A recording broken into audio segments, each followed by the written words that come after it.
네, 하나님께서 오늘 우리에게 주신 말씀은 사도행전 5장입니다. 5장 1절부터 11절까지.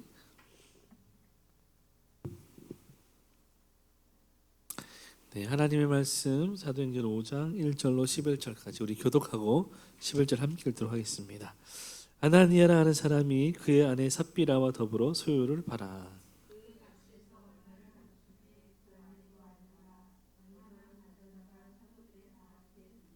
베드로가 이르되 아나니아야 어찌하여 사탄이 내 마음에 가득하여 내가 성령을 속이고 땅값 얼마를 감추었느냐.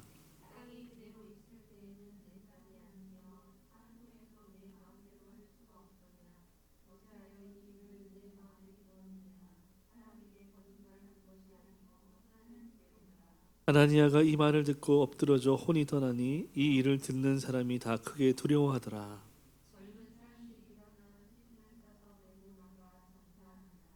세 시간쯤 지나 그의 아내가 그 일어난 일을 알지 못하고 들어오니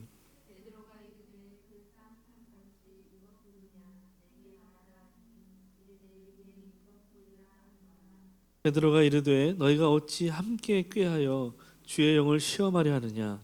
보라 내 남편이 장사하고 오는 사람들의 발이 문 앞에 이르렀으니 또 너를 메어 내가리라 하니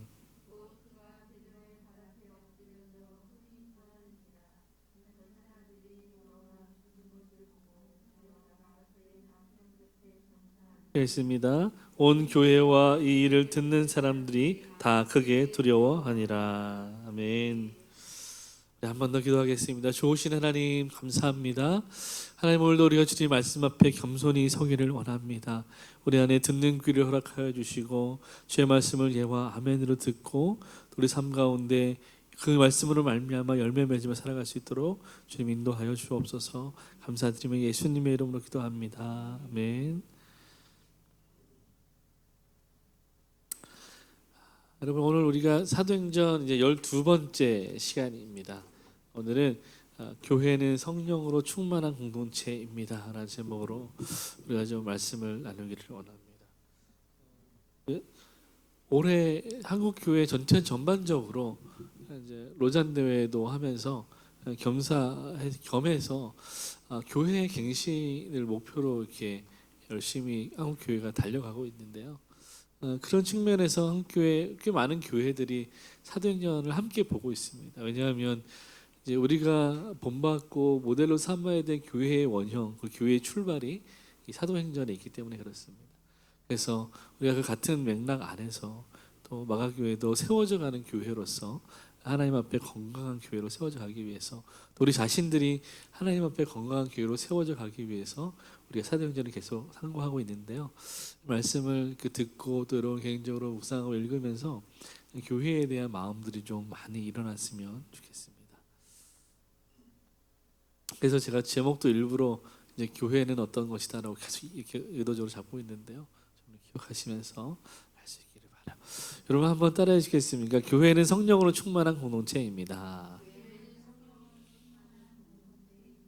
네, 이 제목을 가지고 함께 말씀 나누겠습니다. 여러분 카운터핏이라는 이제 영어 단어가 있어요. 굉장히 많이 사용되는 영어 단어 중에 하나인데 이게 무슨 뜻이냐면 위조, 모조, 가짜, 거짓, 허울뿐인 뭐 이런 뜻이라고 합니다. 또 다른 뜻으로는 이제 뭐뭐인 채하다, 뭐 가장하다 이런 뜻을 가지고 있어요. 그래서 여기 보시면 위조 지폐가 이게 나왔잖아요. 위조 지폐를 말할 때 영어로 이제 카운터핏 머니라고 하는 거죠. 위조 지폐만 있는 게 아니죠. 저희는 이제 중국을 살아봤으니까 중국에 관광 한강에서 관광 오시면 가장 많이 가시는 분이 이제 짝퉁시장 갑니다. 정말 진짜처럼 만드는데 나중에 한국에 와서 보니까 진짜 짝퉁시장은 남대문에 있더라고요. 세계인이 사랑하는 짝퉁시장이라고 정말 유사하게 만든대요. 거의 똑같이 만든다고 합니다. 뭐 실제로 파리에서 이렇게 이번 SS 패션 이렇게 나오면 가서 그 참관하고요. 그대로 본떠 갖고 와서 만든다는 거예요. 거의 똑같이. 그러니까 언뜻 보면 이게 유사품인지 아닌지 모르는 거야. 근데 전문가들은 딱 보면 이제 아는 거죠. 100% 모사하면 이제 걸리거든요. 그러니까 조금 다르게 만드는 거야. 예전에 그런 거 있잖아요. 퓨마인데 파마 이렇게 해가지고 그런 농담으로. 그러니까 그런 게 한참 유행할 때 있었어요. 모조품이 유행할 때 있었는데 지금도 여전히 모조품이 많고요. 뭐 속된 말로 뭐 중국에서는 100원짜리 지폐는 받지 마라 할 정도로 100원짜리 지폐, 위조 지폐가 그렇게 많았다고 합니다. 그래서 한동안 실제로 현금을 안 받은 적이 있었어요. 지금도 그래서 중국 가시면요, 그 위챗이나 이런 인터넷 화폐를 많이 쓰지 현금은 거의 안 씁니다. 왜냐하면 위조 지폐가 자기들도 알아요. 너무 많다는 걸. 여러분, 이 위조 물품, 위조 지폐나 모조 모품, 모조 제품들이 이 세상에 너무 많이 있다는 거죠. 그러면 왜 이런 모조품들이 많이 판을 치는 것일까 생각해 볼 때 가장 근본적인 이유는 뭐냐면 진짜가 있기 때문에 그렇습니다. 여러분, 가치 있는 것을 모조할까요? 가치 없는 것을 모조할까요? 가치 있는 것을 모조하죠. 최근에 이런 일이 있었다고 합니다. 요즘에 온라인에 뭐 인스타나 페이스북이나 트위터에 그 유명인의 사칭해서 사기를 치는 피싱이 너무 범죄가 많은 거예요. 그러니까 최근에 이제 그런 분들이 이제 연예인들 연합회에 모여서 이 온라인 피싱 범죄에 대해서 어떻게 대처하고 법안을 세울 것인가에 대해서 이제 포럼을 가진 것이죠. 가장 대표적인 예로 이제 유재석 씨를 사칭해가지고 이분은 SNS를 전혀 안 한다고 합니다. 근데 유재석 씨 이름에 페이스북도 있고요, 인스타도 있습니다. 트위터도 있어요. 이 사람인 척 해가지고 투자를 유치하고 내가 안테나 들어갔는데 100억 투자 받는 거 알지 않냐? 나한테 투자하면 몇 배의 수익을 반드시 얻을 수 있다. 이런 식으로 피싱을 하는 겁니다. 유재석 씨 계정으로 그 이름으로 사람들에게 무자격 DM을 보내서 이렇게 피싱을 하는 거죠. 사기를 치는 것입니다. 이런 일이 너무 많이 일어나고 있다는 거죠. 만약에 유재석 씨가 무명이라면 뭐 무슨 가치가 있겠어요. 그러나 굉장히 영향력이 있고 유명한 사람이기 때문에 이런 피해를 받게 되는 거죠. 여러분, 이 세상에 모조가 있다는 것은 진짜가 그만큼 가치가 있다는 것입니다. 그런데 뭐 이렇게 유사 계정이나 어떤 유사 제품만 있는 것이 아니라 세상에는 모조 교회와 모조 교인도 있다는 것입니다. 그래서 우리는 유사품에 주의해야 되는 거예요. 제가 예전에 그 영국 신학자가 쓴 어떤 책을 읽었는데 그 책 제목이요, 유사 기독교인이었습니다. 저는 그 책을 보고 너무 충격을 받았어요. 교회 안에도 유사품이 있다는 거, 가짜가 있다는 것입니다. 겉으로 볼 때는 신앙생활하는 모습만 보면 우리는 절대로 알 수 없다는 겁니다. 똑같아요. 똑같이 예배드리고 헌금하고 봉사하고 헌신하고 오히려 더 열심히 열정을 내는 사람도 있다는 거예요. 그런데 그들의 마음 가운데 예수가 없다는 거예요. 유사품인 것입니다. 그런데 우리는 그 유사품을 구별할 수가 없어요. 모릅니다. 몰라요. 근데 누구는 아십니까? 하나님은 아세요. 하나님은 처음부터 아십니다. 구별하십니다. 그러나 하나님은 어떻게 하십니까? 바로 뽑지 않으시고 기다리시는 거예요. 내버려 두시는 거예요. 판결을 유보하시는 거죠. 그러나 반드시 심판하실 때가 있다는 것입니다. 그런 사도행전 5장을 우리가 오늘 보게 되는데, 사도행전 5장의 전반부는요, 초대교회 역사 가운데 아주 중요한 한 장면입니다. 왜냐하면 이 사건을 통해서 앞으로 이 교회가 어떻게 나아가야 할지 그 방향성이 설정되는 것입니다. 교회의 방향에 아주 중요한 키를 제공하는 것이 오늘 이 사건입니다. 매우 중요한 분기점이 됩니다. 그리고 더불어서 하나님은 결코 유사품에 속지 않으신다는 것을 이 사건을 통해 보여주십니다. 너희가 아무리 많은 헌금을 하고 아무리 많은 열심을 내고 순교한다 할지라도 너희가 가짜라는 것을 내가 속지 않는다. 하나님 그것을 명백하게 보여주시는 사건이 오늘 이 사도행전 5장 전반부의 사건입니다. 여러분, 우리가 이 말씀을 좀 같이 묵상하고 상고하면서 우리를 향한 하나님의 그 놀라운 사랑과 은혜를 알기를 원하고, 더불어서 참된 교회로 부르심 받은 우리가 어떠한 책임을 져야 하는지 좀 생각해 보기를 원합니다. 우리 1절 3절을 같이 한 번 더 읽도록 하겠습니다. 시작. 아나니아라는 사람이 그의 아내 삽비라와 더불어 소유를 팔아 그 값에서 얼마를 감춤해 그 아내도 알더라. 얼마만 가져다가 사도들의 발 앞에 두니 베드로가 이르되 아나니아야, 어찌하여 사탄이 내 마음에 가득하여 내가 성령을 속이고 땅값 얼마를 감추었느냐. 아멘. 여러분 오늘 이 1절부터 11절까지의 말씀은요, 아주 비슷한 유사한 사건을 두 번 반복하는 것입니다. 다만 그 대상이 다를 뿐이죠.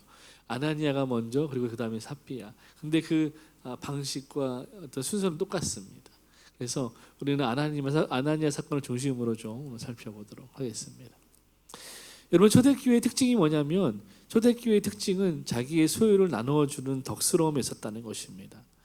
하나님의 교회가 하나님의 은혜로 말미암아 큰 부흥을 경험했어요. 놀랍도록 부흥했습니다. 사도들에게 말씀을 배우고 그들의 가운데 교제가 일어났고 하나님 예배하고 찬양하면서 점점 교회가 흥왕해 가기 시작했습니다. 그러면서 점점 교회로 자리를 잡아가기 시작했고, 오늘 11절에 보면 사도행전에서 처음으로 교회라는 단어가 등장합니다. 아주 명확하게 교회라고 말한 단어는 처음 등장하는 것입니다. 이제는 공동체, 무리를 떠나서 하나의 조직 교회가 되었다는 것을 보여주는 것입니다. 여러분, 이처럼 교회가 하나님의 은혜로 든든히 세워져 가는 가운데 아주 뚜렷하게 나타난 특징 한 가지가 바로 이 소유를 나누는 덕스러움이었다는 것입니다. 교회가 소유를 나눌 때 어떤 강요나 강압이나 이런 전혀 없었다는 거죠. 성도들이 하나님의 은혜를 받아서 자발적으로 자신의 것을 내어놓았고 교회 앞에 드릴 때 그것이 사도들을 통하여서 다시 재분배되었고 그들의 필요를 따라 나누어주는 하나님의 재정 원칙이 교회 안에서 사용되었다는 것을 보게 됩니다. 여러분, 이것은 이 땅에서 천국을 연습하는 매우 아름답고 귀한 섬김의 모습이었고, 이것이 하나님이 우리에게 보여주고자 하셨던 하나님 나라의 모습이었다는 것입니다. 여러분, 누가는 이 사도행전을 통해서 이런 아름다운 이야기를 기록해요. 그러면서 우리에게 가르치는 것은 뭐냐면, 초대교회가 가졌던 재정 사용의 이 원칙, 그것의 대표적인 예를 보여주는 것입니다. 긍정적인 예가 지난주에 우리가 보았던 바나바의 예이고요, 부정적인 예가 오늘 우리가 보게 되는 아나니아와 삽비라의 예입니다. 사실 이 이야기는 교회 안에서 많이 설교되었고 회자되었고 많이 알고 있는 이야기죠. 그러나 우리가 다시 한번 우리의 입장에서, 이 시대를 살아가는 우리의 입장에서 한 번 더 이 말씀을 집중해서 상고해 보기를 원합니다. 여러분, 아나니아라는 이름의 뜻을 제가 찾아보니까요, 히브리 말로 여호와는 은혜로우시다. 이름만 보면 얼마나 아름다운 이름입니까? 그의 아내였던 삽비라의 이름은 이름조차도 아름답다. 이름이 아름답다예요. 이 여호와는 은혜로우시고 아름답다라는 이 놀라운 이 거룩한 이름을 가진 두 부부가 정반대 행동을 하는 것을 우리가 오늘 성경을 통해서 보게 되는 것이죠. 여러분, 누가 봐도 그리스도인 같은 이름 아닙니까? 지금으로 따지면 은총이, 은혜, 하은이 이런 이름이, 요한이 이런 이름이죠. 이런 그리스도인 같은 이름을 가지고 전혀 그렇지 않은 행동을 하고 있는 거죠. 여러분, 이런 아름다운 이름을 가진 두 부부에 대한 성경의 기록은요, 너무나 끔찍한 기록입니다. 부부는 바나바의 이 섬김을 보고 나서 굉장히 마음속에 부러움이 있었어요. 그리고 나도, 우리도 저렇게 해야 되겠다라는 마음의 어떤 동기가 일어났어요. 그래서 자기들도 마침 가지고 있던 어떤 전답이 있었는데 그 전답을 팔았습니다. 그리고 그것을 가지고 그 값을 사도들에게 가져와서 교회 앞에 헌금으로 드렸어요. 여기까지만 보면 너무너무 아름다운 이야기잖아요. 하나와 다를 게 없잖아요. 근데 뭐가 문제였습니까? 그 행간에 그 땅을 판 값 가운데 일부를 이들은 감추었다는 것입니다. 감추었어요. 성경은 이 부분을 주목하게 하는 것입니다. 이 부부가 하나님 앞에 헌금을 드리는 과정 속에서 다른 선택을 한 가지 했다는 거죠. 그것은 바로 땅을 판매한 값의 일부를 감추어 두는 것이었습니다. 2절에 보면 그 아내도 알더라라고 합니다. 그 밑에 내려오면 베드로가 삽비라에게 그렇게 얘기해요. 너희가 어찌하여 꾀어서 이렇게 합니다. 너희가 공모했다는 것이죠. 그러니까 한 마음으로 공모했다는 거죠. 그러니까 한 사람이 일방적으로 한 일이라 몰래 한 일이 아니라 두 부부가 함께 공모한 가운데 이 일을 진행했다는 것입니다. 그럼 먼저 아나니아가 베드로를 대면합니다. 문맥을 볼 때 왜 부부가 같이 가지 않고 아나니아 혼자 갔을까 생각해 봤을 때 성경에는 없지만 제 생각에 그렇습니다. 아마도 밭을 판매하고 돈을 받았는데 두 부부가 이제 얼마를 감추기로 결정했잖아요. 그러니까 이제 아나니아는 나머지 금액을 가지고 교회로 가고 삽비라는 감출 금액을 가지고 집으로 간 거예요. 그러니까 시간상으로 이제 3시간 후에 삽비라가 교회 다시 오거든요. 아나니아가 먼저 교회 가서 베드로 앞에 선 것입니다. 삽비라는 감추기로 한 돈을 가지고 집으로 간 것이죠. 아마도 제 상상에는 그렇지 않을까 싶은 것입니다. 그래서 어쨌든 아나니아가 먼저 베드로 앞에 섰습니다. 그런데 베드로의 반응이 다른 거예요. 바나바가 헐겁했을 때는 막 온 교회가 기뻐했는데 베드로가 심각한 얼굴로 아나니아를 쳐다보는 거죠. 베드로가 이렇게 말합니다. 아나니아야, 어찌하여 사탄이 내 마음에 가득하여 네가 성령을 속이고 땅값 얼마를 감추었느냐. 너는 이것은 사람에게 거짓말한 것이 아니라 하나님께 거짓말한 것이다 라고 이야기하고 있죠. 여러분, 이것을 통해서 우리 가장 먼저 무엇을 보게 됩니까? 베드로가 옛날 같지 않다는 거예요. 베드로에게 지금 어떤 능력이 있습니까? 그 사람의 마음을 꿰뚫어 보는 능력이 있었다는 거예요. 하나님이 베드로에게 충만하신 거예요. 성령이 베드로에게 충만하셔서 그 사람의 마음을 볼 수 있게 하신 거예요. 그 마음의 동기를 보게 하신 것입니다. 그리고 그것을 드러내게 하시는 거예요. 여러분, 이것이 하나님이 교회에게 주시는 영적인 권위입니다. 드러나게 하세요. 그래서 베드로가 아나니아에게 이야기하는 것입니다. 네가 어찌해서 사단이 네 마음에 가득하고 성령을 속이고 하나님께 거짓말하냐. 책망하는 것입니다. 아주 강력한 말로 책망하는 것입니다. 베드로의 책망의 말을 듣고 여러분, 아나니아는 어떤 마음을 가졌을까요? 오늘 본문에 기록되지 않았지만 아나니아가 어떤 대답을 하기도 전에 그는 영원히 떠나가서 죽어버리고, 아무리 본문을 묵상해 봐도 이 베드로가 말하고 이 기다리는 이 상간에 아나니아가 뭔가 말할 수 있는 기회와 타이밍이 분명히 있었을 거라고 저는 봅니다. 아나니아는 침묵합니다.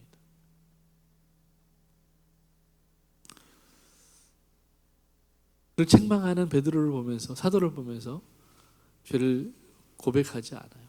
침묵해 버립니다. 여러분, 아나니아가 하나님께 거짓말을 하고 성령을 속이면서까지 이 재물을 감추어둔 이유가 뭐냐? 오늘 베드로의 말에 의하면 그것은 사탄이 아나니아의 마음에 가득했기 때문이라고 말합니다. 사탄이 아나니아의 마음에 충만하게 하나님을 속일 결심을 불어넣었다는 것입니다. 그것이 첫 번째 이유라고 말해요. 사탄이 아나니아의 마음에 충만하게 하나님을 속일 결심을 불어넣었습니다. 충동하였습니다. 여러분, 마치 사단이 유다의 마음에 예수를 파는라는 마음을 깊이 불어넣었던 것처럼 사단은 옆에서 밀가부로 뜻하는 것입니다. 아나니아는 거기에 넘어갔습니다. 그래서 범죄하게 되죠. 여러분, 공교롭게도 성경에 보면 비슷한 예가 나오는데요. 대표적으로 2가지 사건이 있는데 정말 놀랍게도 이 2가지 사건 다 공동체가 새롭게 세워져 가는 타이밍이었습니다. 첫 번째 사건은 아담과 하와의 범죄입니다. 에덴 동산에서 뱀이 하와를 유혹하죠. 하나님이 절대로 먹지 말라고 한 그 선악과를 먹는 사건이 일어납니다. 그리고 2번째는 여호수아와 이스라엘 백성들이 약속의 땅 여리고로 들어갈 때, 가나안으로 들어가서 여리고를 정복하고 이제 아이성 전투로 나가서 패배하게 되고, 그 과정 가운데서 아간이 여리고 성에서 범죄한 것이 드러나게 되는 것이죠. 그것이 2번째 사건이에요. 먼저 아담과 하와의 사건을 보면 여러분, 이 두 사건이 오늘 아나니아 삽비라 사건과 아주 동일하다고 볼 수는 없지만 같은 맥락에서 우리가 이것이 왜 하나님이 미워하시는 범죄인지를 보기 유익하기 때문에 살펴보는 것입니다. 먼저 에덴 동산의 사건은 사탄이 하와를 선동했습니다. 하와는 그 선동에 넘어가 범죄했죠. 여러분, 여기에 주목해야 하는 것입니다. 여러분, 아담은 어땠습니까? 아담은 방관자였으니까 죄가 없습니까? 아니죠. 하나님은 아담에게 먼저 죄를 물으셨습니다. 아담은 공범이었고요. 아담은 방조했습니다. 사실상 동의한 것이죠. 그래서 여기도 이 두 부부가 사단의 꾀임에 넘어가서 하나님이 절대로 취하지 말라고 하신 그 선악과를 자기들이 취하게 되죠. 이 아담과 하와가 범한 인류 최초의 범죄 때문에 모든 인류가 죄와 사망의 저주 가운데 살게 되지 않았습니까?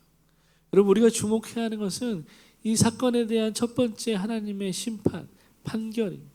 그 판결을 내리실 때 아담과 하와가 어떻게 반응했냐는 것이죠. 아담과 하와가 어떻게 반응했습니까? 그들은 변명하고 핑계하기에 바빴습니다. 쉽게 말하면 사단이 유혹했기 때문에 실수한 것이지 자신들은 잘못이 없다는 말입니다. 그것이 아담과 하와의 주장이었습니다. 하나님, 뱀이 유혹해서 그런 거예요. 아담은 심지어 뭐라고 말합니까?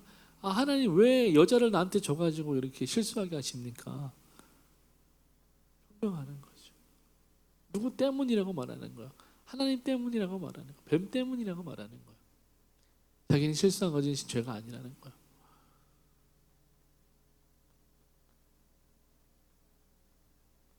여러분, 우리는 너무 잘 알고 있죠. 다른 예를 들지 않아도 그 행동의 책임이 그 행동을 한 본인에게 있다는 것을 우리 너무 잘 알고 있어요.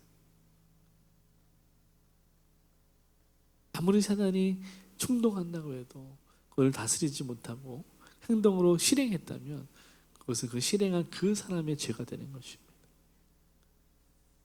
여러분, 아간의 범죄 마찬가지예요. 여호수아 7장에 아간의 범죄가 드러나게 되는데 6장에서 하나님이 여리고성을 정복할 때 이스라엘 백성들에게 명령하십니다.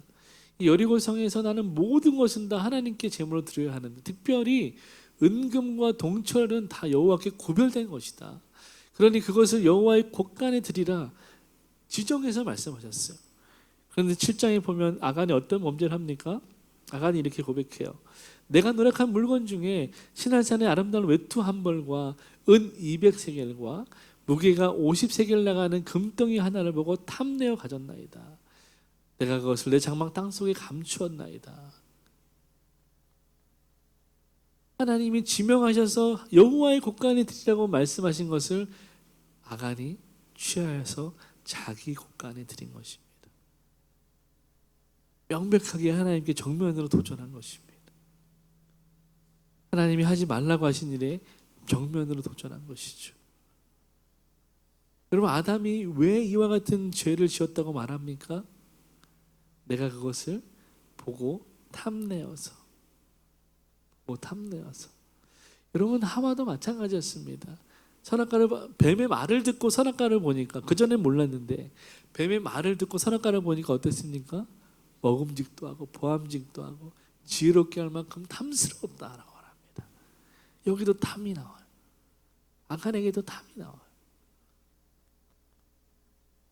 이들의 마음에 탐심으로 가득해졌다는 것입니다. 이들의 마음에 탐심으로 가득해졌어요. 여러분, 마찬가지입니다. 사랑하는 여러분, 아담과 하와 아간에서 보듯이 오늘 아나니아와 삽비라 부부에게도 하나님을 거역하고 하나님의 명령에 정면으로 도전했던 것은 그들의 마음 가운데 하나님의 것을 탐하는 탐심으로 가득했다는 것입니다. 하나님의 것을 자기 것으로 여기는 탐심으로 가득했다는 것입니다. 물론 사탄이 그들의 마음을 충동해서 그와 같은 탐심이 충만해졌다 할지라도 여러분, 그것은 핑계일 뿐이죠. 그 죄를 다스리지 못하고 실행한 것은 분명히 그들 자신들의 죄가 되기 때문에 그렇습니다. 여러분, 감추는 것은 마음의 동기가 발현된 행위이죠.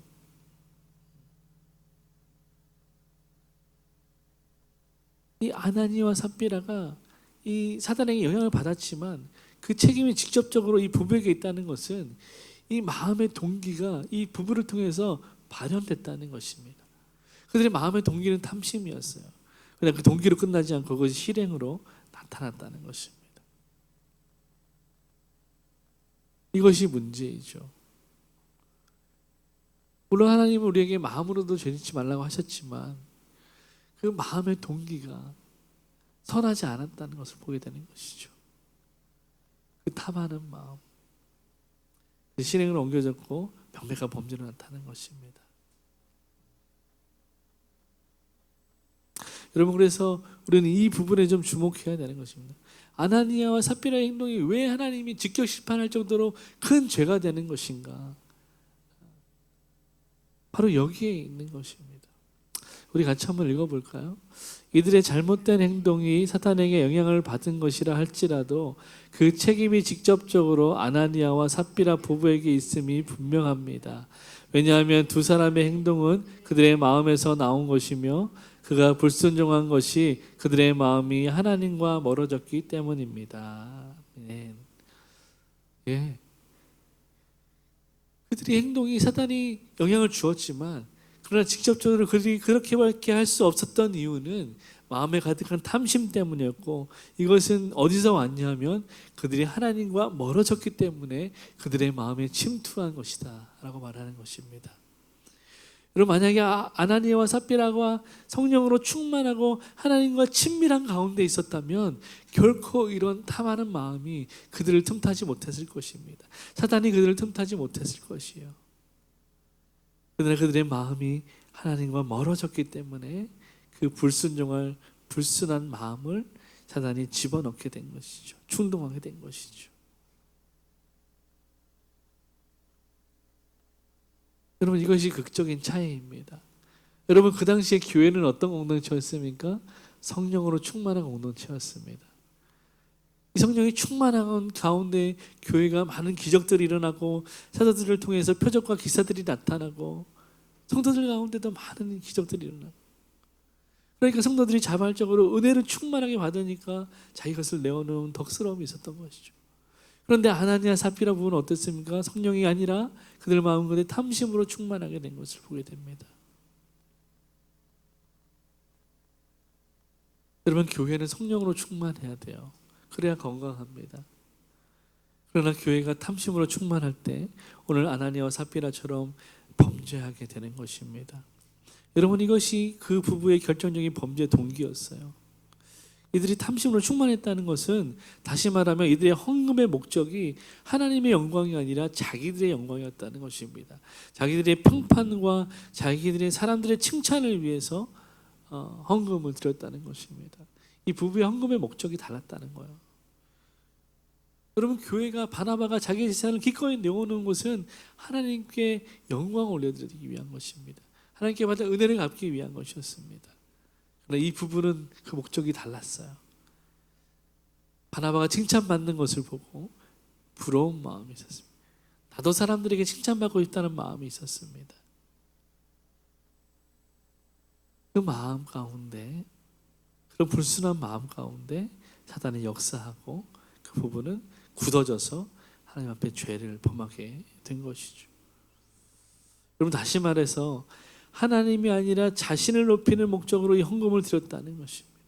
이것은 명백하게 하나님을 기만한 것이고 하나님께 대한 멸시와 불순종의 행위라고 볼 수 있는 것입니다. 여러분, 우리는 복음서를 통해서 과부의 두렙돈을 기억합니다. 예수님이 어느 날 성전에 앉아 계셔요. 특별히 헌금 바구니가 있는 곳에 앉아 계십니다.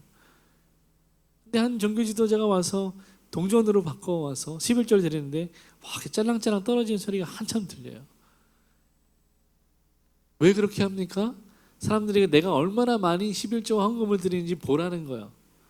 그러니까 누구를 위해 드리는 겁니까? 자기를 위해서 드리는 거예요. 내가 이만큼 헌금해. 내가 이렇게 대단한 사람이야. 그러고 나서 한 과부가 조용히 와서 두 렙돈을 드리고 가는 것을 보게 됩니다. 여러분, 예수님의 평가는 어땠습니까? 그 종교 지도자는 심판을 받았어요. 정죄를 받았어요. 그러나 이 둘의 돈을 드린 과부는 칭찬을 받았습니다. 하나님이 과부의 헌금을 받으셨다고 말합니다.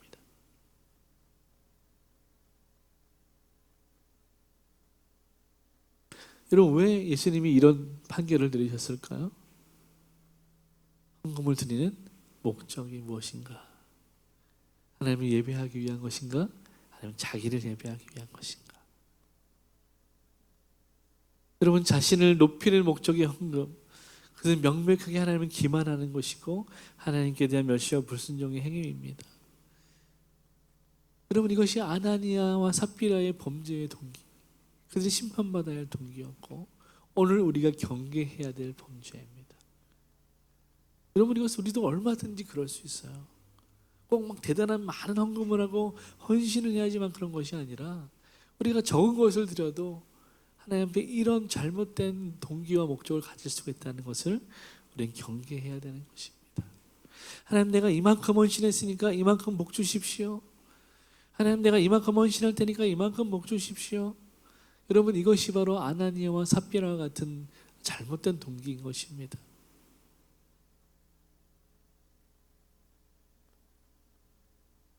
여러분, 하나님은 그것을 탐욕을 넘어서는 오만의 죄라고 부릅니다. 아나니아와 삽비라는 단순히 탐욕에 눈이 머는 것이 아니라 그것을 넘어섰어요. 그들은 오만한 자의 자리에 서기 시작했습니다. 여러분, 오만이 무엇입니까? 오만이 무엇입니까? 자기 위에 모든 것을 발 아래 두리는 것입니다. 긍정적으로 볼 때 오만이라는 것은 하나님의 자리에 자기가 올라가는 것을 말하는 것입니다. 아나니아와 삽비라 이 두 부부는 하나님의 자리에 서고자 했습니다. 하나님의 보좌에 서려는 욕심이 있었습니다. 이것이 바로 이 두 사람의 죄목이었습니다.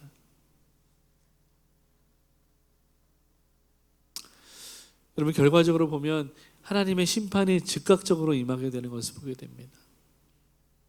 우리가 좀 이 부분을 주목해서 볼 필요가 있는데요. 아나니아와의 삽비라, 그들이 범죄하고 그 죄의 동기와 목적이 무엇인지를 보았고 제목이 무엇인지 봤고 왜 심판받는지를 보았습니다. 하나님 그 즉시 그들을 심판하셨어요. 마치 에덴 동산에서처럼 아간의 범죄에서처럼 하나님은 그 즉시 심판하셨습니다. 그런데 이 부분을 잘 보셔야 돼요.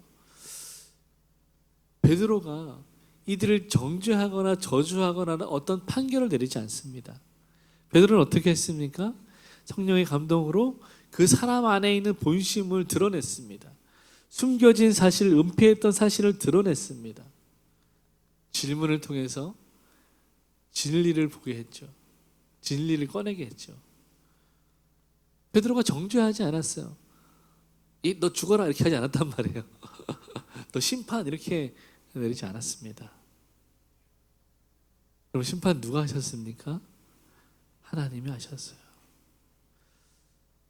여전히 회개함이 없는 그 죄인을 하나님이 그 자리에서 즉각적으로 직접적으로 심판하셨다는 것입니다. 여러분, 우리는 이 원리를 주목해야 돼요. 교회 안에 권징이 있어요. 치리가 있습니다. 그러나 이것은 하나님의 권위이지 우리의 권위가 아닙니다. 다시 말해서 성도가 성도를 정죄하는 것은 옳지 않습니다. 교회의 권위로 성도를 권징할 수는 있어요. 합법적으로. 그러나 이것이 잘못 사용된 것이 바로 로마 가톨릭이었습니다. 교회의 권위가 너무 높아져서 마녀 사냥을 하고 죄 없는 사람들을 잡아 죽이고 고혈을 뜯어내는 것을 보게 되죠. 그것을 탈피하기 위해서 일어난 것이 종교개혁이었어요. 말씀으로 돌아가자. 다시 교회로 돌아가지 않습니다. 그래서 종교개혁의 권위 안에서, 그 개혁 안에서 이제 교회는 어떠한 권징의 권위도 가지 않습니다. 권징을 하지만 성경의 권위 안에서 합니다. 성도들끼리 정죄하는 것은 금하고 있습니다. 그래서 우리가 서로가 서로를 향해서 정죄할 수 없어요. 심판은 누가 하신다고요? 하나님만 하시는 것입니다. 판단은 하나님이 하시는 거예요. 그럼 우리는 뭐 해야 됩니까? 저와 여러분 뭐 해야 될까요? 그들을 위해서 기도해야 돼요. 중보해야 됩니다. 권면해야 됩니다. 그것이 우리의 역할이에요. 그래서 교회의 장로들은 권면하는 거야. 설교하는 것입니다. 가르치는 것입니다. 교회 권사님들은, 권속들은 어떻게 합니까? 서로 위로하고 사랑으로 띠를 띠는 것이죠. 그것이 우리의 역할이에요. 서로 세워주는 것입니다. 심판은 오직 하나님만 하시는 거예요. 다시 돌아와서 여러분, 에덴 동산에서도 그렇고 아간 범죄에서도 그렇고 오늘 아나니아 삽비라도 그렇고 새롭게 공동체가 세워지는 시기에 하나님은 보다 강력하게 역사하시는 것을 보게 됩니다. 봐주지 않으세요. 여러분, 예를 들어서 지금 우리가 어떤 아간과 같은 범죄가 있다고 했을 때, 어떤 그 아나니아 삽비라 같은 죄가 우리 가운데 있다고 했을 때 하나님이 저와 여러분을 막 그 자리에서 심판하진 않으십니다. 이게 다른 거예요. 처음에 공동체가 세워질 때 그 처음이 너무 중요하기 때문에 하나님은 질서를 바로 잡으시기 위해서 그 자리에서 심판하신 것입니다. 여러분 생각해 보세요.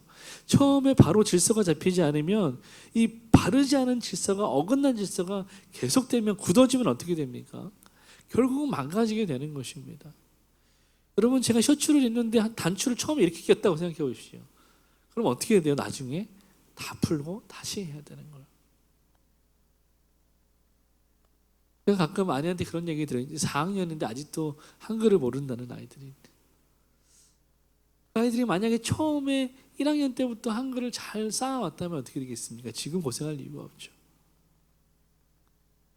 기초가 중요한 거예요. 처음이 중요한 거예요. 그 처음에 신앙을 세워갈 때, 우리가 교회 되어져 갈 때, 뼈대를 세울 때 아주 올바른 뼈대를 세워야 되는 것입니다. 아주 철저하게 세워야 되는 것입니다. 그런데 여기서부터 처음부터 요령을 배우면요, 군대도 그래요. 여러분, 이등병 때 요령을 배운 이등병들은요, 병장 때까지 요령 부리다 제대해요. 당나라 군대 되는 것입니다. 얘네들은 안 잡혀요. 근데 처음에 교육이 잘 된 신병들은요, 병장 때까지 군생활을 잘합니다. 신앙도 마찬가지예요. 우리는 처음 신앙의 뼈대를 세워갈 때 말씀 위에 건강하게 잘 세워야 돼요. 그래서 여러분, 먼저 믿은 분들이 중요한 거야. 먼저 믿은 분들이 좋은 모범을 보여줘야 돼요. 근데 막 교회 안에서 싸우는 거 보여주고, 죄 짓는 거 보여주고, 이상한 전통 보여주고 그러면 처음 교회 오신 분들이 그거 보고 따라하는 거예요. 슬쩍 교회 빠지고, 슬쩍 죄 짓고. 목사님들이 왜 그러셨어요? 그러면 뭐 다들 그러던데요. 허허 이렇게 하는 거예요. 그게 어떻게 여러분 건강한 교회가 될 수 있겠습니까? 여러분, 처음이 중요해요. 내가 혹시라도 지금 많이 왔는데 다시 무너져 있다 그러면 어떻게 됩니까? 다시 처음으로 그래서 돌아가야 돼요. 다시 처음부터 시작해야 됩니다. 여러분, 더불어서 생각해 볼 것은 아나니아와 삽비라 부부에게 분명히 회개할 기회가 있었다는 거예요. 이들에게는 탐심을 물리치고 사단의 도전을 물리치고 회개할 기회가 분명히 있었다는 것입니다. 적어도 신학자들은 2번의 기회가 있었다고 보는데요. 첫 번째는 이 부부가 밭을 팔기 전에, 오늘 베드로도 말하잖아요.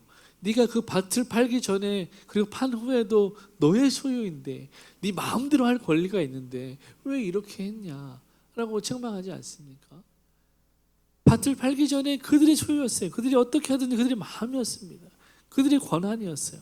그리고 2번째, 밭을 팔고 그 돈을 자기들이 가지고 왔을 때 분명히 그들의 소유였습니다. 그들의 재산이기 때문에 임의로 마음껏 사용한다고 해서 그것이 하나님 앞에 죄가 되지 않는다고 베드로는 분명히 이야기합니다. 여러분 생각해 보세요. 여러분이 땅을 팔아서 1,000만 원을 받았는데 하나님 앞에 10만 원 헌금한다고 해서 그게 죄가 될까요?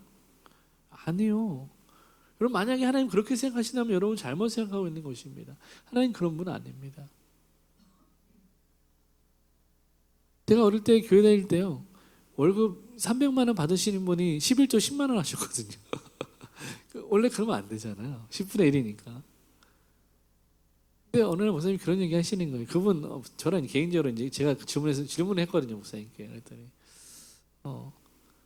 10만 원이 됐든 30만 원이 됐든 드리는 그 마음이 귀한 것이다라고 이제 목사님 저한테 얘기하셨는데, 그럼 하나님이 판단하시는 문제죠. 그것이 죄가 되지는 않습니다. 오늘 성경에서도 분명히 그것이 죄가 되지 않는다고 분명히 얘기했어요. 여러분 오해하면 안 됩니다. 성경은 막 마치 우리에게 개인의 사유재산을 인정하지 않는 것처럼 그렇게 해석하는 분들이 있는데 잘못된 해석입니다.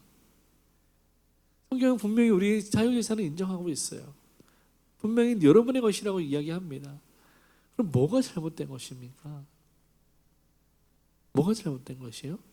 계속해서 말하지만 그들이 심판받은 이유는 얼마의 문제가 아니라 목적의 문제였다는 거예요. 오늘 여기에 주목하셔야 돼요. 아나니아와 삽비라가 분명히 회개할 기회가 있었어요. 심지어 삽비라는 3시간 후에 다시 왔잖아요. 베드로가 한 번 더 물어봤어요. 너 이게 정말 이 전부냐라고 물어봤어요. 근데 아니라고 말하잖아요. 이게 전부라고 말하잖아요. 거짓으로 일관합니다. 그들이 즉각적으로 심판받았던 이유는 얼마의 문제가 아니라 그 헌금의 목적에 있었다는 것을 우리가 분명히 기억할 수 있기를 바라요. 목적의 문제입니다. 동기의 문제입니다.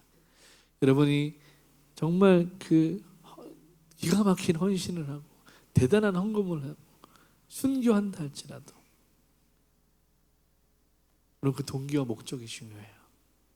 내가 이것을 왜 하는가? 오늘 성경은 분명히 이야기합니다.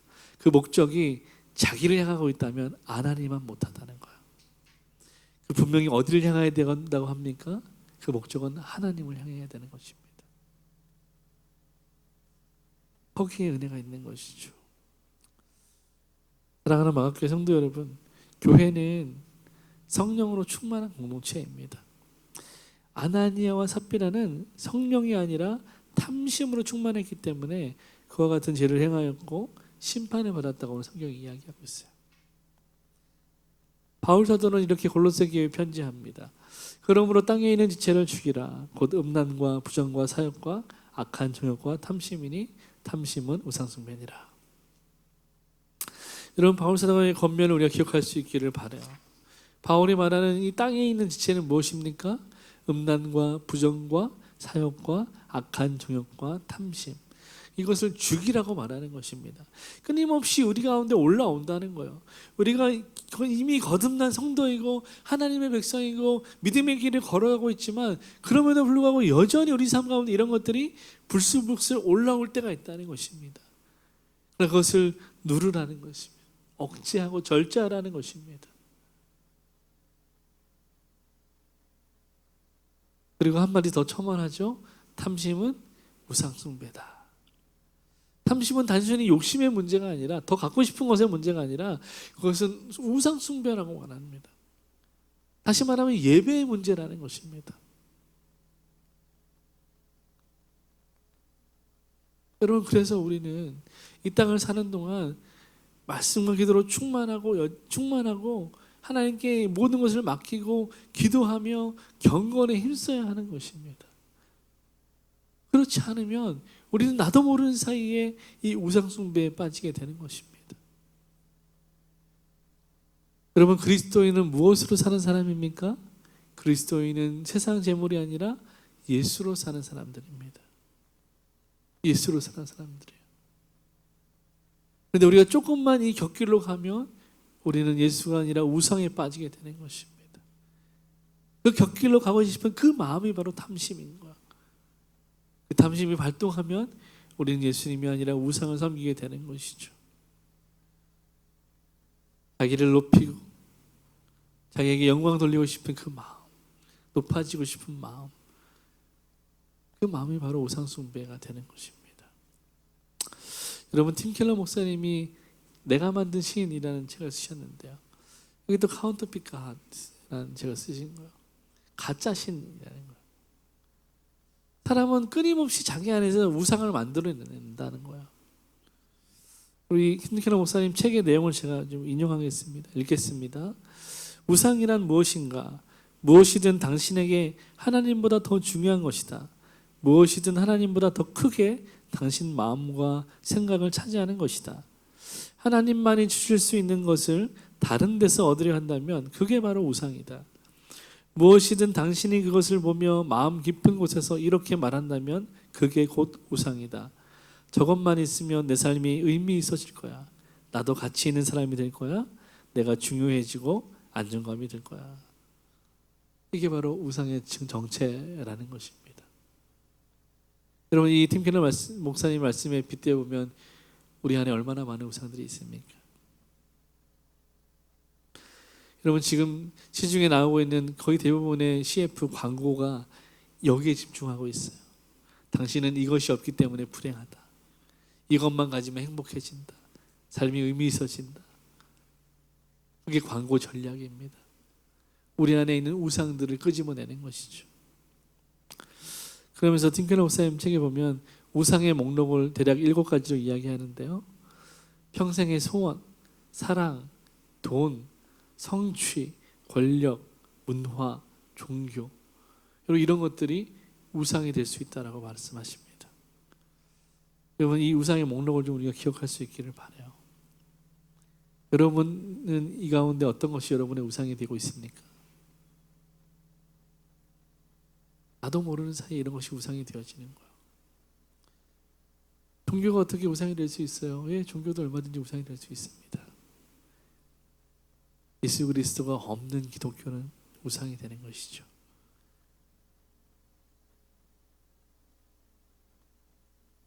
내 안에 있는 어떤 우상이 있는지 우리가 좀 내면을 잘 살펴보기를 원합니다. 사랑하는 여러분, 말씀을 마치겠습니다. 그럼 어떻게 우리가 이 탐심과 우상 숭배의 문제를 해결할 수 있을까요? 그것은 바로 오직 하나님을 예배함을 통해서만 해결할 수 있습니다. 우리가 예배할 때 예수께서 주시는 평안과 만족이 우리 안에 있는 거예요. 그리고 충만함이 우리 가운데 있는 것입니다. 이것은 오직 그분을 예배할 때만 우리 가운데 주어지는 것입니다. 여러분, 더불어서 이것은 시간이 필요합니다. 단번에 주어지지 않아요. 그래서 시간이 필요해요. 날마다 의지를 가지고 하나님께 집중하는 시간이 필요합니다. 하나님께 나가서 그곳에 머물면서 말씀을 묵상하고 기도하고 예배하는 시간이 필요합니다. 여러분, 그래야 우리 안에 있는 다른 모든 우상들이 떠나가고 우리 안에 성령으로 충만할 수 있는 것입니다.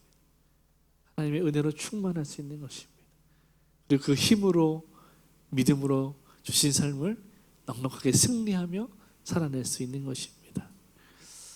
저는 우리가 날마다 하나님 앞에 머물며 예배할 때 주께서 여러분에게 성령을 물붓듯 부어주시기를 주님의 이름으로 축원합니다. 오늘 기도하겠습니다. 살아계신 아버지 하나님, 은혜와 사랑에 감사합니다. 하나님, 오늘 사도행전 5장의 말씀을 통해서 아나니아 삽비라 그 두 부부의 마음 가운데 있는 탐심을 보았습니다. 하나님께 헌금을 드렸지만 너무 귀한 섬김이지만 그 목적이 하나님이 아니라 자신들에게 있으므로 그것이 하나님 앞에 득죄한 것임을 보게 됩니다. 하나님, 우리도 우리 자신들을 살펴볼 수 있기를 원합니다. 하나님께 드리는 어떤 봉사도 헌신도 헌물도 하나님 그 모든 것이 나를 위함이 아니었는지 다시 한번 돌아보게 해주시고, 우리가 우리의 모든 섬김과 우리의 모든 헌물과 우리의 모든 신앙생활 가운데 나를 위함이 아닌 오직 하나님의 영광을 위함이 될 수 있도록 주님, 우리를 인도하여 주시옵소서. 주님, 우리가 이것을 위해서 날마다 하나님 앞에 머물며 우리가 예배하며 말씀을 묵상하고 기도함으로 하나님께 붙어있는 자들 되게 도와주시옵소서. 하나님께 붙어있음으로 말미암아 하나님으로부터 영향을 공급받아서 이 주신 믿음의 삶을 넉넉히 승리하며 살아낼 수 있도록 주님 인도하시고 성령으로 충만케 도와주시옵소서. 이제는 우리 구주 예수 그리스도의 은혜와 하나님 아버지의 사랑과 성령의 교통하심이 오늘 주의 말씀을 듣고 날마다 주님 앞에 머물며 예배하는 믿음의 삶을 살기로 결단하는 사랑하는 주의 백성들 머리 위에 그들의 가정과 직장과 사업장과 하시는 모든 일들 위에, 그리고 이 나라와 북녘 땅 위에, 그리고 열방 가운데 이제부터 영원까지 함께 있을지어다. 아멘.